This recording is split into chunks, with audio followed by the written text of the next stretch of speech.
Most people pick a cash advance app based on hype, and that is where they go wrong.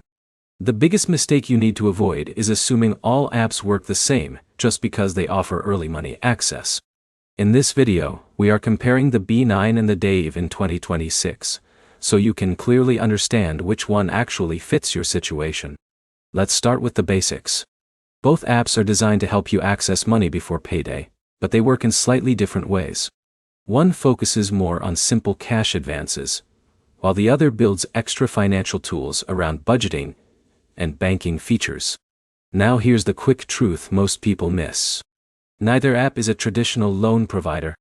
They both use income analysis and bank connection data to decide your eligibility and advance limits.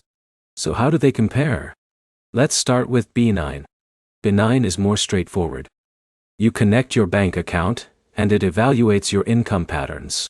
If you qualify, you get a small cash advance limit. It is simple, direct, and focused mainly on short-term support. For example, Jake uses B9 when he needs quick help for groceries before payday. It is fast and minimal, but not very feature-heavy. Now let's look at Dave. Dave works differently. It not only offers cash advances, but also includes budgeting tools and spending insights. John, for example, uses Dave to track his bills and avoid overdraft fees while still accessing small advances when needed. But here's the problem. People often compare only advance amounts. That is not the full picture. You also need to consider fees, features, and how often you plan to use the app. Now here's where it gets interesting. Dave usually provides more financial structure, while B9 is more direct and simple. That means your choice depends on whether you want budgeting help or just quick access to cash. In a minute, I'll break down which app is better for emergencies versus long-term use. If you are someone who struggles with budgeting, Dave may give more value because it helps you track spending habits. Alex started using Dave and realized he was spending more on subscriptions than he thought.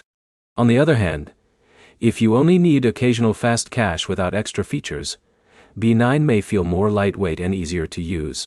So let's simplify the comparison. B9 is simple, fast, and focused on cash access. Dave is more advanced, offering budgeting tools plus cash advances. The final takeaway is this. If you want simplicity, B9 works. If you want financial control along with advances, Dave is stronger overall. If this comparison helped you, like the video, comment your experience, and subscribe for more clear app breakdowns in 2026.